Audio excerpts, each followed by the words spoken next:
Hello everyone, welcome back to my YouTube channel, and today I'm going to be giving my review whether or not Chelsea can win the Premier League this season. And always looking good at Chelsea right now. Think about it, Thomas Tuchel just won the Champions League in his first 6 months as Chelsea manager. You have a nice blend of young talent, up and coming talent like Mount and Havertz, and you got a blend of nice experienced players like Kante, Thiago Silva and Jorginho. Always looking rosy at Chelsea, and surely they should be competing for the Premier League, and surely, dare I say, they should be winning the Premier League altogether.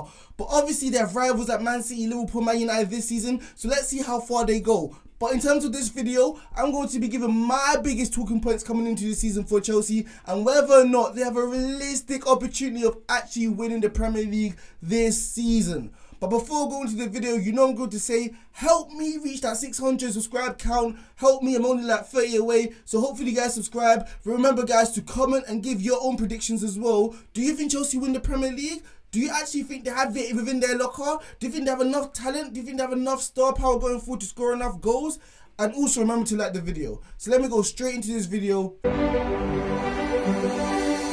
So the first talking point I'm going to be talking about is Chelsea's defence and formation. And let me give them their credit. They're able to keep clean sheets. They're able to stifle teams to ensure that they're not able to score. Defensively, as a collective team, they're sound. They know what they're doing. Look at last season, keeping clean sheets at Anfield, keeping clean sheets against Man City twice, one in the semi-finals of the FA Cup, the other in the finals of the Champions League, keeping a clean sheet against Tottenham as well. So we know as a collective unit, they're going to be able to keep clean sheets and actually compete for a Premier League, because you know the old cliche saying, attack wins games, defense wins titles. So surely defensively Chelsea are sound enough to ensure that they're not going to be able to concede that many goals this season. But at the same time, individually, these guys aren't great defenders. The only other centre back realistically is probably Thiago Silva, who'd actually get into a top 4 side. Rudiger's clumsy. I don't really think Christian's a very good centre back. Zuma, where's he been on and off form? So that's severe defenders coming in from Spain. So let's see if he's going to be good, but he's still young and up and coming, so it's going to be unfair to put that much pressure on him to see that he's going to be able to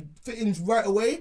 And the point I'm trying to make is that if you think about it, if you look at the Premier League history in the last 29 years, we've only seen, one side, Antonio Conte, win the Premier League whilst playing 3 at the back. So it's extremely unlikely already. History's against Chelsea that they're going to win a Premier League playing 3 at the back. So what I'm saying is they might have to adapt against the teams which sit back and play a different style formation, but be able to be so effective defensively to keep clean sheets. But it's clear as day Thomas Tuchel does not trust his players to do this. Otherwise he wouldn't be playing 3 at the back like this.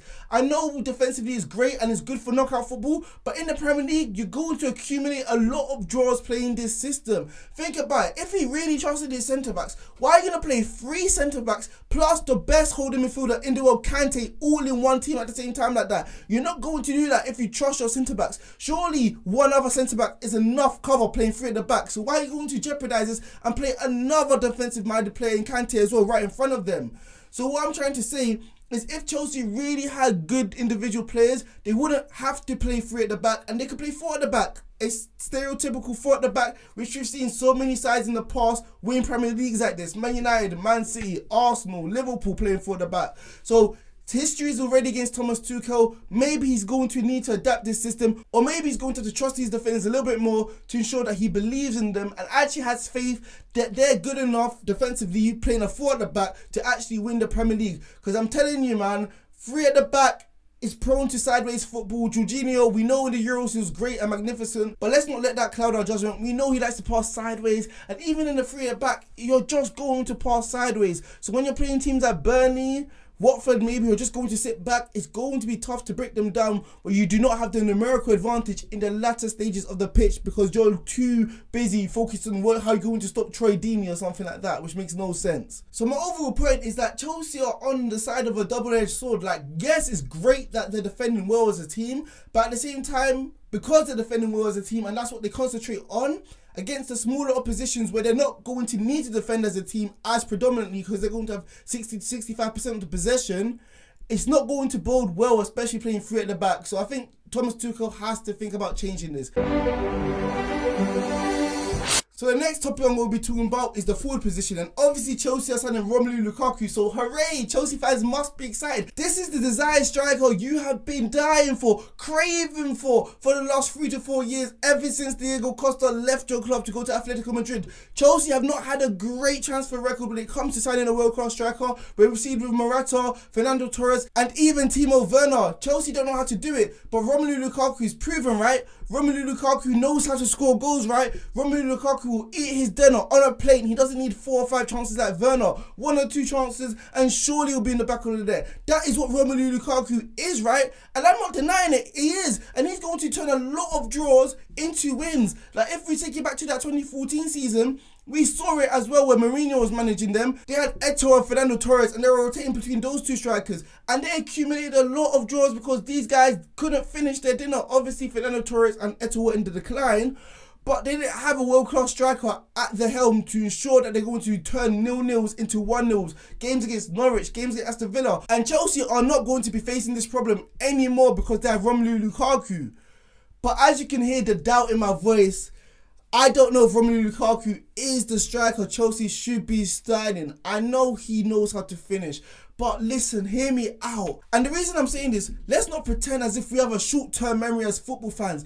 We saw Romelu Lukaku in the Premier League play for Everton and play for Man United. We know his strengths and we know his weaknesses, yeah? We know he can dominate teams against Serie A where he's big, bullish, he's taller, bigger, stronger than everyone, but in the Premier League, it's just a different level of physicality, and we saw him in the Premier League. And yes, he did score those goals, but against the lower side teams in the low block, where he has to literally create chances out of nothing, playing in between the lines, has to have great close to control, bring players in, back to goal like a Giroud or something like that. We know Romelu Lukaku, that's not his game. His game is running in behind, literally facing the goal rather than back to goal to bring players in. We know when he starts to run in behind and he has the space to counter in behind, that's his true strength. But Chelsea don't relatively need this because they already have Timo Werner. They have Timo Werner who's been doing this, and yes, he's not as clinical, but Chelsea still have been winning games against the big sides, playing counter-attacking football. So Lukaku in that department is not a necessary need. However, he's going to be needed against teams like Brighton or Newcastle who are just going to suffocate you and sit back. And I don't know if Romelu Lukaku is the striker to rely on in tight pockets of space when you need him to make something, to literally bring his teammates in. We know that's not his game. So I don't know how much he's going to help. I'm not down that he's not going to score against these sides, but I don't know if he's going to score enough goals against these sides or create enough chances for his teammates to actually bring Chelsea to a Premier League title. Maybe they can compete, but winning the Premier League, I don't know. I don't see him as a Diego Costa. I don't see him as a Drogba. And let's not pretend that he has a poor, dreadful record against the top 6 sides when it comes to scoring goals. Why are we pretending that this never happened? It was a debate on Sky BT every single time that Romelu Lukaku couldn't finish his dinner against the top sides. So when you need him most, is he going to turn up like a Harry Kane? Is he going to do that against the big sides? Obviously, Harry Kane doesn't do it in finals, but in terms of the big 6 sides, he does score plenty of goals. Is Romelu Lukaku going to be able to do this? Is he going to be able to turn this around? I don't know. There's too many question marks in this department. I am saying it has improved Chelsea in that department, scoring more goals. I don't think it's enough to win a Premier League trophy for Chelsea.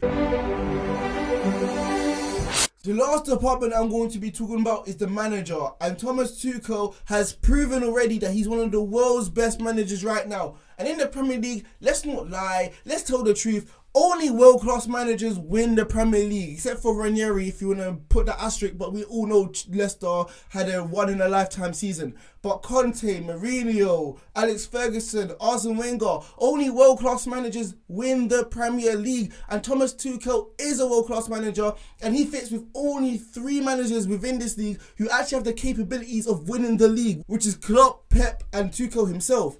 He's proven under short time winning the Champions League. He's proven at PSG winning league titles there that he knows the hardships of a 38-game season. Yes, be an inferior league, but he still knows how to win league titles. We even see in that Dortmund how he revolutionized that side. We all know that he has the credentials to guide Chelsea to a Premier League title, and he has experience to make appropriate adjustments throughout an entire season, resting players when they need rest, which Arteta and Ole Gunnar Solskjaer do not understand the nature of doing. But yeah, knowing when to rotate, knowing when players are off form, when to bring them out, he knows how to make the appropriate adjustments to ensure 3 points or even get a point when they're looking in dire need to get one. However, let's not pretend we haven't seen Thomas Tuchel's temperament yet again. Yes, it all looks fancy and great when he's showing his passion on the touchline, cheering his players on, even running around saying, why are you not doing this, why are you not doing that? It looks like passion. But when you start losing or when you start drawing, the players aren't going to take that like passion. Those players are going to take it as if you're hating on them. And we all know how players are these days. These players these days take everything personal, like a personal attack. So if you see Thomas Tuchel shouting at Hudson-Odoi, which I've seen him do in the past, he's not going to take that well. He's just going to shut down. So throughout a season, if you're drawing and you're losing and you need some sort of motivation, I don't know, Thomas Tuchel's the type of manager, he has a type of personality to ensure that you're going to feel high-spirited even throughout the bad moments in the season like Klopp or Pep Guardiola does when they protect their players. And let's not be a prisoner of the moment in the short term, because we know Chelsea's track record when it comes to hiring managers. It's a world-class manager, instant impact, getting your trophy straight away like Mourinho and Conte. And they looked like they've had seasons where they're on top of the world. They can do no wrong. But then yet and behold, next season, something mad happens and they get fired or sacked or whatever. So let's not act like this might be completely different from Chelsea. I'm not saying Thomas Tuchel will get sacked, but we all know when you have a manager who doesn't really like protecting the players, it can change really quick, like the snap of her fingers. So literally, let's not act like it can change drastically, because we didn't know on the entirety of a season if he has the capabilities of winning the Premier League this season. So the final segment I'm going to be talking about is Chelsea going to win the Premier League? Like I said in the Man United video, yes they can, but they won't. I just feel like A, Man City are just too good, and I think Liverpool will even finish above them. And B, I just don't know. I don't have this faith in the defensive style of football, because like in the past, yes, we've seen defensive style footballs win Premier League like Mourinho, but he's had match winners who know when to score the goals or to assist. He's had Frank Lampard, Didier Drogba, big game players. We even know in Conte when he's had Hazard and Costa, match winners. I don't know if Chelsea genuinely have match winners in their side, because we know Mount and Havertz, they're not very clinical when it comes to scoring goals. They're not goal-scoring midfielders like Lampard or even Bruno Fernandes in this day and age. So are they going to be able to chip in with Lukaku and Werner to get enough goals to win the Premier League? I don't know. I'm playing this 3 at the back system. Yes, it looks great and rosy right now, but when you need enough goals in your side, you're just putting yourself at a disadvantage because you're playing more players at the back. So that's my genuine opinions of whether or not Chelsea will win the league. I feel like maybe 25, 26 games they'll be here and thereabouts, but I don't think they'll win the Premier League. But make sure you let me know in the comments what you guys think. But yeah, thank you for watching my video and see you in the next one.